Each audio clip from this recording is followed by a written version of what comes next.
একজন আদর্শ রাষ্ট্রপ্রধান দেখতে চান? বুর্কিনা ফাসোর প্রেসিডেন্ট ইব্রাহিম ট্রাওরেকে দেখুন। বিদেশি শক্তির প্রভাব, দারিদ্রতা আর অভ্যন্তরীণ দ্বন্দ্বে কিছু বছর আগেও টালমাটাল ছিল আফ্রিকার এই দেশটি। ইব্রাহিম ট্রাওরের জাদুর ছোঁয়ায় যেন সবই বদলে গেছে। তিনি দায়িত্ব নিয়ে বুর্কিনা ফাসোকে বিদেশি প্রভাব থেকে মুক্ত করেছেন। বুর্কিনা ফাসোর সম্পদ নিজ দেশের কল্যাণে কাজে লাগানোর উদ্যোগ নিয়েছেন। ট্রাওরের নেতৃত্ব দেশটির জনগণের চোখ খুলে দিয়েছে। এমনকি আফ্রিকার অন্যান্য দেশের নেতাদের জন্য তিনি হয়ে উঠেছেন সাহসিকতার মূর্ত প্রতীক। 2023 সালে একবার আফ্রিকার নেতাদের উদ্দেশ্যে ট্রাওরে বলেছিলেন, প্রতিবার সাম্রাজ্যবাদী নেতাদের ঘোরানো ছুরির ইশারায় পুতুলের মতো নাচা বন্ধ করুন। ট্রাওরের এমন মনোভাব সারা বিশ্বে তাকে নেতৃত্বের আইকনে পরিণত করেছে। নিজ সমর্থকদের কাছে তিনি আফ্রিকার চে গুয়েভারা উপাধি পেয়েছেন। শুধু নিজ দেশেই নয়, ইব্রাহিম ট্রাওরেকে এখন আফ্রিকার সবচেয়ে জনপ্রিয় শাসক বললেও ভুল হবে না। এত জনপ্রিয়তার কারণ হলো তার সাহসিকতা ও দূরদর্শিতা। রাষ্ট্রপ্রধান হতে হলে যে হিম্মত লাগে তিনি সেটা দেখিয়ে দিচ্ছেন। ট্রাওরের নেতৃত্ব বুর্কিনা ফাসোকে সাবেক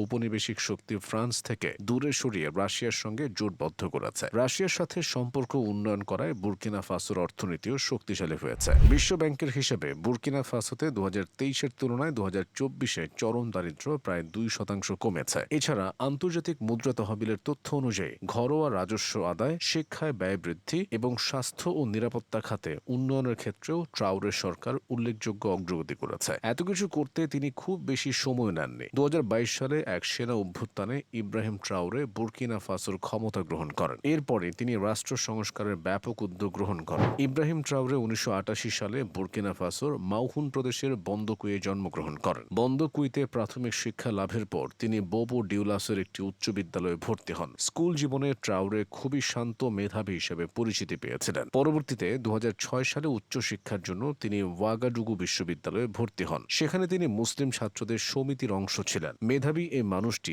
ওয়াগাডুগু বিশ্ববিদ্যালয় থেকে কৃতিত্বের সাথে স্নাতক সম্পন্ন করেন। এরপর 2009 সালে তিনি বুর্কিনা ফাসোর সেনাবাহিনীতে যোগদান করেন। সেনাবাহিনীর প্রশিক্ষণেও ট্রাওরে নিজের যোগ্যতার প্রমাণ দিয়েছিলেন। বুর্কিনা ফাসোর উত্তরে অবস্থিত শহর কায়াতে একটি পদাতিক ইউনিটে স্থানান্তরিত হওয়ার আগে বিমান বিধ্বংসী প্রশিক্ষণের জন্য তাকে মরক্কো পাঠানো হয়েছিল। 2014 সালে লেফটেন্যান্ট পদে উন্নীত হয়ে তিনি মালিতে জাতিসংঘের শান্তিরক্ষা বাহিনীতে যোগ দেন। 2018 সালে শান্তিরক্ষী বাহিনীতে তার সাহসিক অভিযানের খবর ছড়িয়ে পড়লে তিনি ব্যাপকভাবে প্রশংসিত হন। পরবর্তীকালে তিনি বুর্কিনা ফাসোতে ফিরে আসেন এবং দেশে ক্রমবর্ধমান বিদ্রোহের বিরুদ্ধে অভিযানে সহায়তা করেন। 2019 সালের ওয়াটাপুয়ানু অভিযান এবং দেশের উত্তরে বিদ্রোহ বিরোধী অভিযানে তিনি লড়াই করেছিলেন। ট্রাওরে 2020 সালে সেনাবাহিনীর অধিনায়ক হিসেবে উন্নীত হন। এর 2 বছর পরেই তিনি অভ্যুত্থানের মাধ্যমে বুর্কিনা ফাসোর ক্ষমতার কেন্দ্রবিন্দুতে চলে আসেন। আফ্রিকার অনেক দেশেই ক্ষমতায় আছেন বর্ষিয়ান নেতারা। সেখানে ইব্রাহিম ট্রাওরে বেশ তরুণ, তার বয়সটা সবেমাত্র 37।